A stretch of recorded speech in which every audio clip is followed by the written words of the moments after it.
Salut à tous et bienvenue pour cette nouvelle preview Sora NBA saison 2025-2026. Aujourd'hui, on va parler des Phoenix Suns. Comme d'habitude, n'oubliez pas de vous abonner, de mettre un like, de mettre un commentaire et surtout de partager cette vidéo. On a besoin d'un maximum de soutien pour ce long marathon que sont les previews Sora NBA. Petit rappel sur le format de cette preview Sora NBA. Elle se divise en 3 parties. La première partie qui est le récap où l'on regarde ce qui s'est passé l'année dernière d'un point de vue statistique NBA, mais aussi Sora NBA. Une deuxième partie qui est consacrée au roster, où l'on verra les mouvements de l'été, la rotation à venir et aussi les rookies qui arrivent. Et enfin, la troisième et dernière partie, les choix, où on indique les joueurs qu'il faudrait avoir sur la saison prochaine, mais aussi les forces et faiblesses de l'effectif que l'on pourra utiliser sur cette nouvelle saison NBA 2025-2026. Allez, c'est parti, on commence par le récap.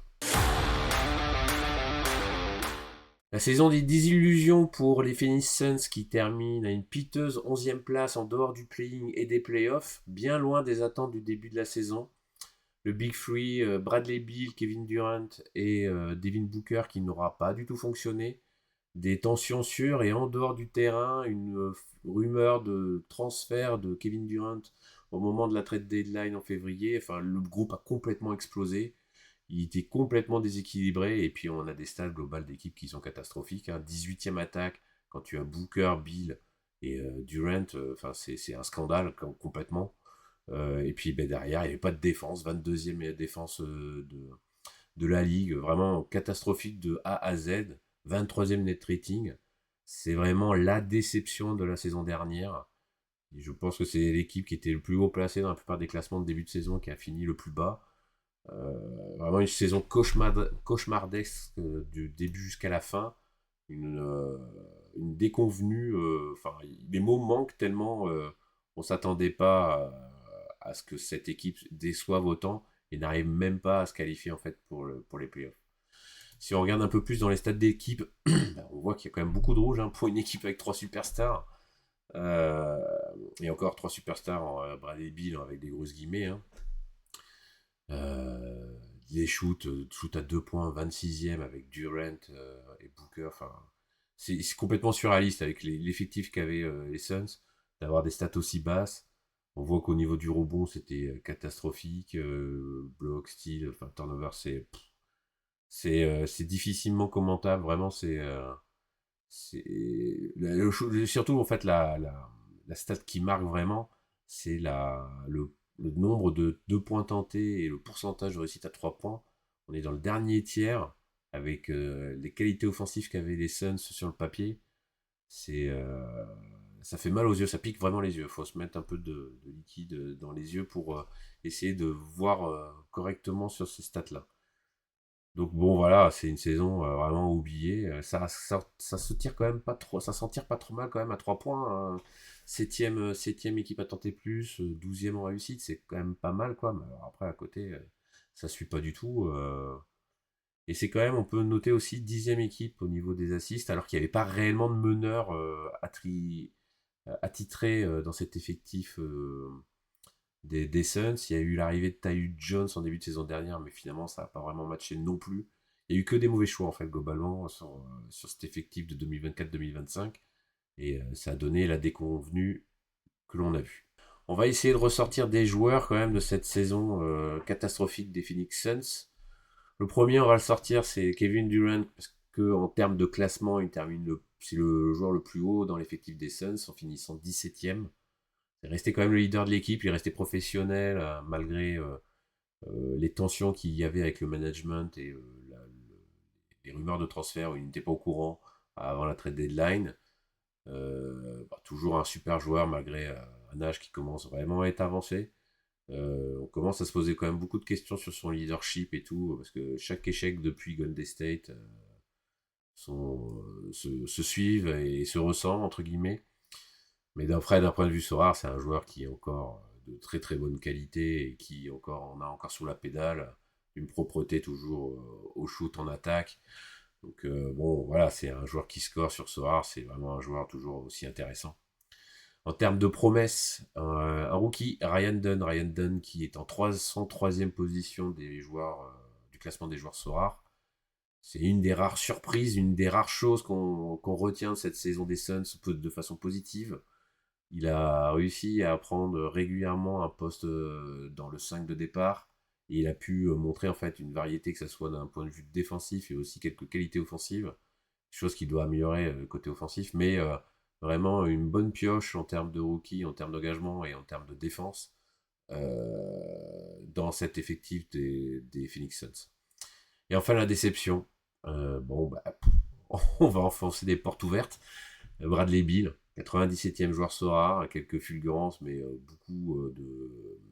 beaucoup de bas pour un joueur avec un aussi gros salaire. Et encore la question du pourquoi. Pourquoi les Suns sont allés le chercher.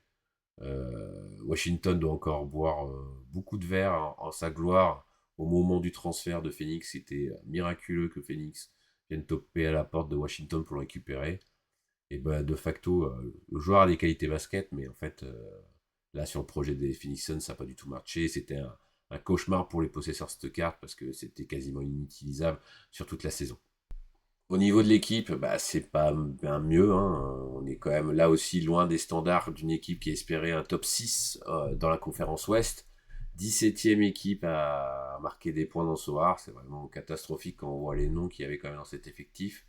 9e équipe qui a encaissé plus de points. Donc c'était limite un spot l'année dernière. Ça montrait que sur le terrain, il y avait des gros problèmes d'entente, de cohérence de jeu, de switch. C'est vraiment une représentation du marasme qu'a été cette piteuse saison des Phoenix Suns. Si on regarde un peu plus dans le détail, ben on voit que les titulaires ont été plus catastrophiques que le banc qui a réussi un peu à relever le niveau. Mais bon, on est très loin d'un standard d'une équipe qui n'avait pas à faire grand-chose de cette saison et qui ne voulait pas jouer ensemble. Donc vraiment grosse déception et des grosses attentes maintenant sur voir comment va se passer la saison prochaine. Et c'est pour ça qu'on va parler maintenant du roster. Le roster avec le marché de l'été, gros marché de l'été à Phoenix. On a tout cassé. Le Big Free n'est plus. Enfin, on va dire, avec le départ tout d'abord de Kevin Durant à Houston en échange de Jalen Green et de Dillon Brooks. Donc un des plus gros transferts de l'intersaison, très clairement. Bradley Beal qui a carrément été coupé, un buyout pour Bradley Beal qui a été dégagé et demandé de voir ailleurs si on y était.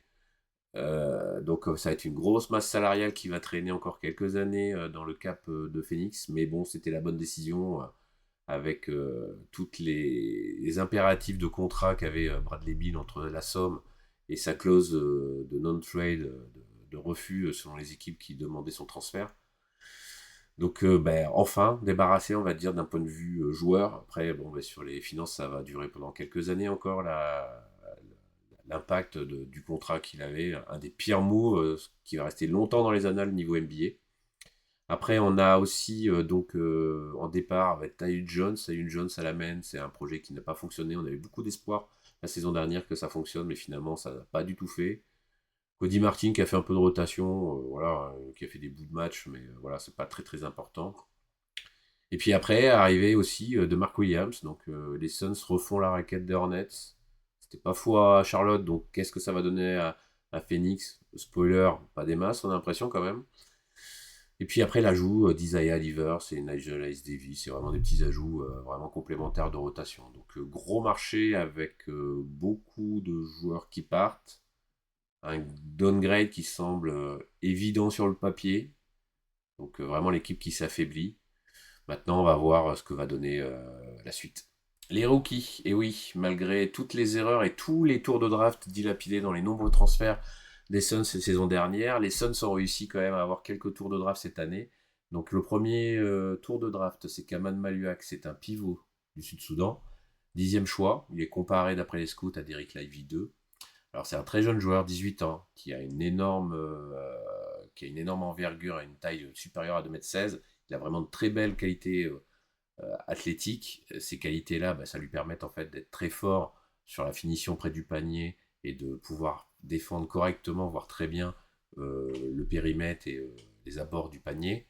Et il a aussi réussi à montrer quelques belles aptitudes au shoot qui n'ont pas encore été vraiment exploitées. Donc c'est des choses qui peuvent se développer, qui peuvent être vraiment intéressantes pour diversifier sa palette d'attaque et pouvoir étirer le jeu et être aussi une menace à l'extérieur comme à l'intérieur. En revanche, bon voilà, pour l'instant, il ne sait pas trop créer le jeu. Hein. Avec le ballon, il a du mal pour avoir la vision, essayer de faciliter le jeu, à avoir un bon jeu de passing. C'est quelque chose sur lequel il doit encore travailler. N'est pas non plus encore un scoreur de haut panier. Il a des choses encore à vraiment travailler. Mais bon, 18 ans, c'est vraiment un pari sur le futur, hein, très clairement. Et enfin, derrière, dernier point, c'est qu'en termes de défense, il a vraiment des bons outils défensifs, mais maintenant il va falloir passer un step parce qu'il a vraiment les qualités athlétiques pour pouvoir être un défenseur dominant. C'est pas encore le cas, mais bon, voilà, 18 ans, il a tout le temps de se développer pour devenir quelque chose d'intéressant. C'est vraiment un super profil pour le futur et qui semble potentiellement un très bon choix pour le futur des Suns. Le deuxième choix, c'est Rasheer Fleming. Alors Rasheer Fleming, c'est un power forward, c'est le 31e choix. Il est comparé, d'après les scouts, à un équivalent de Taylor Hendricks. C'est un joueur qui a quand même une envergure très impressionnante et qui fait partie des plus grosses envergures de la dernière draft. Il a, en plus, derrière, au niveau de ses aptitudes, un très bon tir à 3 points qui s'est vraiment amélioré au fur et à mesure de sa progression au niveau de sa carrière universitaire. Il a un physique vraiment impressionnant qui lui permet en fait d'aller attaquer le cercle, d'être violent avec le cercle, agressif sur le cercle, et donc automatiquement de pouvoir faire une protection du cercle grâce à sa taille et son envergure hein, pour aller chercher du rebond offensif ou pour être force de dissuasion quand il est en défense. En revanche, par rapport à tous ces points-là, voilà, il est un peu trop brut, c'est-à-dire il est un peu trop il est pas assez fin, c'est-à-dire il fonce tête baissée, il n'a pas encore en finesse, un peu de recul par rapport à son jeu sur ce qu'il applique sur le terrain. Et enfin, il a vraiment peu de dribble, hein, donc il n'est pas très à l'aise avec le ballon. Donc en fait, vraiment son jeu va se résumer à jouer, à recevoir le ballon et à tirer, que ce soit en dehors enfin au dehors de la raquette ou sur la ligne à 3 points. Donc c'est vraiment un stretch fort moderne. Il a vraiment une bonne base défensive. Euh, et après, il va pouvoir être en fait un bon joueur de complément qui peut apporter vraiment des choses intéressantes sur différents postes. Il arrive en plus sur un poste 4 sur lequel les Suns ont besoin, donc ça peut être un joueur de rotation qui peut être intéressant sur la saison. Enfin, le dernier choix des Suns, c'est Kobe Bree, 41e choix.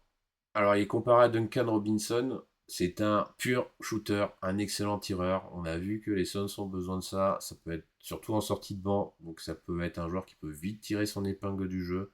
C'est un des meilleurs tireurs à 3 points de la promotion 2025. Il a vraiment un tir ultra rapide, ultra précis, bien placé. Il fait du bon mouvement sans ballon. On va vraiment, voilà, essayer de copier. Vous voyez Duncan Robinson, vous faites copier-coller, voilà. C'est en plus jeune, bien sûr, et plus brut, mais il y a vraiment des choses qui sont vraiment intéressantes. Alors après, le problème, c'est qu'en l'état, créer son propre tir, c'est compliqué pour lui, ou alors de faire du passing et de la vision de jeu pour créer des occasions pour ses coéquipiers. Il a un athlétisme aussi qui est un peu limité pour l'instant, hein, donc automatiquement, ça empiète notamment sur la défense et sur comment il peut encaisser le choc en défense sur des joueurs qui sont plus athlétiques. Il y a pas mal de questionnements, c'est pour ça qu'il a été drafté si bas, hein. Mais il a des belles aptitudes pour être un super score en sortie de banc. Et c'est le genre de joueurs qui sont toujours intéressants à voir sur un banc pour débloquer des situations ou sanctionner lors des rotations face aux adversaires. La rotation proposée par nos amis de CBS Sport, c'est une traction, ce qui est attendu, hein, Devin Booker et Jalen Green. Après, derrière, au niveau des forwards, ce serait Royce O'Neal, Dillon Brooks, d'après CBS Sport. Et enfin, Mark Williams au poste de pivot. Donc avec un 5 avec 3 nouvelles arrivées, donc complètement remaniées. Si on regarde après au niveau de la seconde et troisième unit, ça commence à vraiment faire flipper et à s'arracher les cheveux. Parce qu'on a des noms, des Colin Gillespie, des Jared Butler, là, c'est vraiment, ça fait flipper. C'est jeune aussi, Ryan Dunn, aussi, Igodaro, qui a aussi montré de belles choses l'année dernière en rookie, en tant que joueur de sortie de banc et tout. Donc ça fera le nombre. C'est pas non plus incroyable, mais c'est déjà pas mal. La rotation des pivots Hornets qui a été à nouveau remis au goût du jour, version Suns, avec Mark Williams et Nick Richards, ça n'était pas fabuleux à Charlotte. Ça va pas être non plus fabuleux, on pense aussi aux Suns. Et après, ben voilà, on voit un Grayson Allen qui va sûrement être le top scorer en sortie de banc. Euh, c'est pas très rassurant pour la saison prochaine au niveau des Suns, c'est vraiment très court, c'est pas incroyable. Comment ça va jouer et tout, donc bon, on est vraiment sceptique. Si on regarde nous, notre 5 majeur à nous, alors on est quasiment d'accord, à part un Dylan Brooks qui pour nous est jamais power forward, mais plutôt small forward, à son vrai poste. Et donc on le mettrait plutôt un Ryan Dorn en poste 4. Ça ferait comme ça deux pièces qui savent défendre dans le 5, avec deux pétards ambulants que sont Jalen Green et Devin Booker en top scorer. Et après un Mark Williams, savoir comment il va jouer, si déjà il joue. Parce que ça fait quand même plusieurs saisons où il a des gros problèmes de dos, où il n'a pas beaucoup joué. Euh, donc là, il va falloir nous montrer qu'il peut avoir en fait une vraie saison NBA, quoi. Donc on va voir comment ça va se passer, mais on a quand même de gros doutes sur Mark Williams. Et quand on voit ce qu'il y a derrière, c'est vraiment pas rassurant. Et après aussi, dernier point, Devin Booker, Jalen Green, comment ça va jouer ensemble? Comment ça va se passer? Comment ils vont se partager le ballon? Est-ce qu'ils peuvent jouer ensemble? C'est un gros questionnement. Donc c'est vraiment un 5 avec beaucoup de questions, avec trois nouveaux joueurs. C'est un saut vraiment dans l'inconnu, mais ça semble vraiment très léger dans cette conférence Ouest qui est horrible en termes de concurrence. Avec tout ce bilan, on va essayer de faire des choix. C'est le moment de faire des choix. Alors on va essayer quand même de trouver quelques choix dans cet effectif vraiment minimaliste de la part des Phoenix Suns. Le premier, ça semble évident, c'est bien sûr Devin Booker, hein, L10 de 35. C'est le surveillant du Big Free. Il va avoir toutes les premières options, hein, que ce soit sur le scoring, que ce soit potentiellement à la passe, mais encore à la passe, il va falloir que ses coéquipiers convertissent ses passes. Donc ça va être un banger en termes de scoring, parce que c'est la seule véritable option fiable sur toute la saison et qui sera tout le temps là au rendez-vous. Maintenant, on se demande aussi jusqu'à quand il va rester aux Suns parce que ça commence à être long, le temps des dernières finales face au Milwaukee. Donc c'est vraiment de gros questionnements qui vont se poser au fur et à mesure s'il ne va pas se poser des questions sur le fait de rester aux Suns ou pas. Il a toujours crié son amour pour les Suns. Maintenant, s'il veut gagner des titres, ce sera certainement pas sur les prochaines années aux Suns au vu de la situation financière et des joueurs qu'il a comme coéquipier aujourd'hui.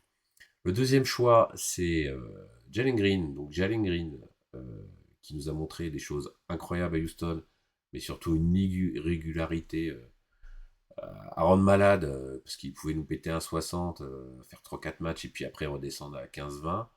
Là, il aura plus, on va dire, de l'attitude offensive, en plus avec un Booker qui peut un peu le mentorer à côté. Comment vont jouer les deux ensemble? C'est vraiment la grosse question. Est-ce qu'ils vont réussir à jouer ensemble? Si ça peut jouer ensemble, ça peut faire une traction arrière vraiment incroyable. Maintenant, est-ce que lui aussi va réussir à s'adapter en étant qu'une deuxième option en fait à Phoenix, en étant plus la première option sur la ligne arrière? Donc il y a pas mal de questions. Surtout qu'en plus pour le début de saison, Jalen Green a un magnifique L10 à 21, donc ça peut être vraiment intéressant. Le troisième choix, le risqué pour nous, on en a parlé tout à l'heure, c'est vraiment Mark Williams. Mark Williams qui finalement arrive enfin à quitter le Hornets après le transfert avorté à Los Angeles. Tout le micmac qu'il y a eu par rapport à ce transfert abandonné. La question est déjà de savoir sa condition physique. Est-ce qu'il va réussir à faire un moins 60 matchs sur une saison? Ça, c'est un peu compliqué à se projeter parce que il a des douleurs, notamment au dos, qui sont récurrentes. Et le dos, en général, c'est pas terrible pour un basketteur. Ça semble être la seule vraie option crédible sur le papier, historiquement en NBA, dans l'effectif des Suns en termes de pivot. Mais maintenant, en fait, comment il va pouvoir jouer d'un point de vue, enfin, comment il va être intégré dans l'attaque des Suns, quel va être son réel impact là-dessus. Il y a vraiment beaucoup de questions par rapport à ça parce que les deux extérieurs vont prendre la majorité des shoots. Maintenant, lui, est-ce qu'il arrivera à s'en tirer, à avoir sa quinzaine de points? C'est un gros questionnement. Et enfin, le win now. Le win now, alors on part sur Grayson Allen. Grayson Allen, qui sera la première option en sortie de banc. Il a 10 de 18. Ça peut facilement péter aux alentours de 30-40. C'est le seul vrai scoreur en sortie de banc. Il peut être potentiellement en balance sur le 5 avec Ryan Dunn. C'est à voir ce que va choisir le coach. Il y a un nouveau coach sur la saison prochaine comment il va le faire jouer, comment il va l'intégrer. C'est à surveiller parce que ça peut être un petit pic intéressant sur le début de saison.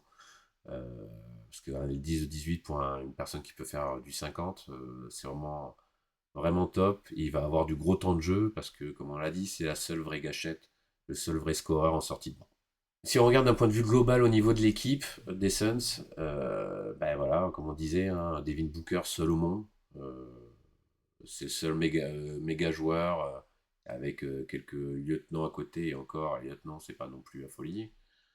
Comment vont être intégrés les nouveaux arrivés des Rockets, hein, Jalen Green et Dillon Brooks. Dillon Brooks, il peut avoir un véritable impact parce qu'il va prendre vraiment une place centrale dans l'organisation de la défense des Phoenix Suns. En termes de scoring, bah, il pourra faire juste quelques ajouts en espérant qu'il ne prenne pas trop ces matchs à son compte parce que on connaît sa proportion à balancer de la bricasse. Jalen Green, est-ce que ça va jouer correctement? Est-ce que ça va bien s'entendre avec Devin Booker? Sur le papier, ça peut être vraiment top parce que c'est deux top scoreurs et tout. Et avec un Devin Booker, s'il est altruiste, ça peut être génial hein, parce que c'est vraiment un top attaquant. Jalen Green, finisseur, gros shooter. Quand il arrive à rentrer dans son match.